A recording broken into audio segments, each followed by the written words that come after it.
नमस्कार, स्वागत है आप सभी का। मैं हूं हिमांशु और आप देख रहे हैं हलचल इंडिया। बेबाक खबर तेज असर। आइए नजर डालते हैं आज की खबरों। मुजफ्फरनगर जनपद के ककरौली थाना क्षेत्र के गांव टंडेड़ा में कृषि भूमि पर अवैध रूप से कब्जे के प्रयास के आरोप में तनाव की आशंका व्याप्त हो गई। सोमवार को हुए घटनाक्रम के बीच मौके पर ग्रामीणों की भारी भीड़ इकट्ठा हो गई। कब्जाधारी किसान ने पुलिस पर भेदभावपूर्ण रवैया अपनाने का आरोप लगाते हुए उप जिलाधिकारी से कार्रवाई की मांग की है। ककरौली थाना क्षेत्र के गाँव टंडेड़ा निवासी अब्दुल सलाम ने उप जिलाधिकारी को दिए प्रार्थना पत्र में बताया कि गाँव के जंगल में उसके पैतृक कृषि भूमि है, जिसके खसरा नंबर 1282 और 1284 में वह 1969 से काबिज होकर खेती कर रहा है। इस भूमि से संबंधित विवाद न्यायालय में लंबित है, जिसमें 16 अप्रैल की तिथि सुनवाई के लिए नियत की गई है और एक अन्य न्यायालय में 8 अप्रैल सुनवाई की तिथि नियत है। अब्दुल सलाम का आरोप है कि कुछ भूमाफिया किस्म के व्यक्ति उस पर कब्जा करने का प्रयास कर रहे हैं। बीते शनिवार को आरोपियों ने पुलिस के सहयोग से भूमि पर कब्जा करने का प्रयास किया तथा रविवार को भी आरोपियों ने पुनः इसी कार्य को दोहराते हुए खेत में खड़ी फसल को भी खुर्द-बुर्द कर दिया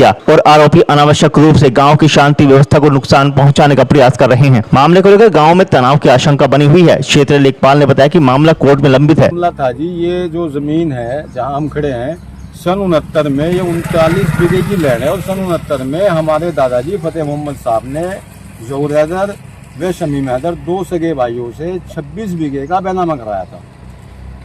13 बीघे जमीन जो बच गई थी, इसमें वो जाफर के नाम थी।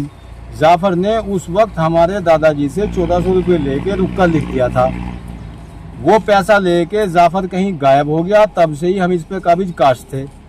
सन 80 में ज़हूर हैदर ने अपने पुत्र के नाम जो 13 बीघे बच रही थी, जाफर के नाम जिसके हमारे दादा ने 1400 रुपये दे रखे थे, उस जमीन को आधी दर्शा के फर्जी बैनामा अपने लड़के के नाम दर्शा दिया आले हैदर के। तब से ही ये विवादित जमीन है और इस पे मुकदमेबाजी शुरू हो गई। हम तब से ही इस पे काबिज काश थे।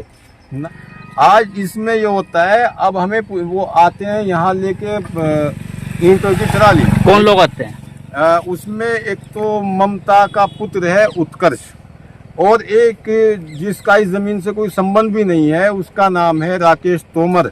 वे अन्य व्यक्ति जिन्हें हम नाम से नहीं जानते, वो पिछले 3-4 रोज से कभी पुलिस को लेकर आते हैं, कभी अपने आप आते हैं और आज वो ट्रैक्टर ट्रालियों में ईंटें भर के आए और उन्हें ईंटें भरने की उतारने की कोशिश की। हमने ईंट कहाँ पर उतार रहे थे? ईंट ये हमारा गन्ना इधर बुआ पड़ा है 8 या 10 दिन पहले का, जिस खेत में जिस जमीन पे विवाद है उसपे किस की फसल, किस चीज की फसल? उसमें गेहूं की फसल काश्त है, ताजा बुआ गन्ना काश्त है, पुराना पिछले साल का गन्ना काश्त है, सरसों की फसल काश्त है, जई की फसल काश्त है। तो अब आज इस प्रकरण में आपने पुलिस को सूचना दी? हमने तुरंत डायल 112 को सूचित किया। डायल 112 आई और डायल 112 ने एसओ साहब को सूचित किया। एसओ साहब ने यहाँ पुलिस भेजी। पुलिस ने हमें कहा कि आप किस हक से इन्हें रोक रहे हो, जबकि राजस्व का ये मामला है और राजस्व का कोई अधिकारी उस दिन से आज तक नहीं आ रहा। क्या उनके संज्ञान में नहीं है ये सब? बिल्कुल होगा, होना चाहिए। अच्छा, ये विवाद संज्ञान में है उनके? होना चाहिए, क्योंकि हमने श्रीमान एसडीएम साहब को 1 महीना पहले भी एक तहरीर दी थी कि ये लोग बार बार आते हैं और हमें ज़मीन खाली करने की धमकी दे रहे हैं और वो थाने में भी आई थी, तो बिल्कुल उनकी नॉलेज में है।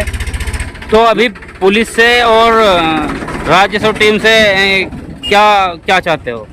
हम तो पुलिस से ये चाहते हैं कि वो कब्जे का अगर कोई आदेश हो उनके पक्ष में कि भाई इन्हें कब्जा दे दिया जाए, वो हमें दिखाए। हम बिल्कुल कोई विवाद नहीं चाहते। जितनी ज़मीन का उनके पास अगर कब्जे का आदेश होगा हम खड़ी पड़ी छोड़ देंगे, लेकिन कब्जे का उनके पास कोई आदेश नहीं है। पुलिस कह रही है कि आपको रोकने का कोई हक नहीं है।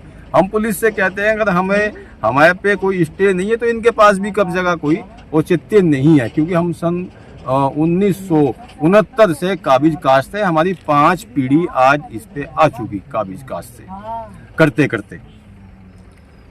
अब क्या चाहते हैं? हम ये चाहते हैं कि हमारे साथ इंसाफ हो। पुलिस का इन्वॉल्वमेंट जो इसमें बार बार बढ़ रहा है, वो शासन प्रशासन, श्रीमान हमारे डीएम साहब, हमारे एसडीएम साहब, हमारे उच्च अधिकारी इस पर संज्ञान ले और हमारे साथ इंसाफ करे। जब ये मुकदमा कोर्ट में विचाराधीन है और अभी तक कोई निर्णय नहीं हुआ, तो फिर ये कौन डिसाइड करेगा कि हमारी कितनी है और उनकी कितनी है। आपसे विदा लेने का, कल फिर होंगे हाजिर कुछ नई और ताज़ा खबरों के साथ। तब तक के लिए दीजिए हमें इजाजत। नमस्कार। हमारे YouTube और Facebook चैनल को फॉलो और सब्सक्राइब करना ना भूलें।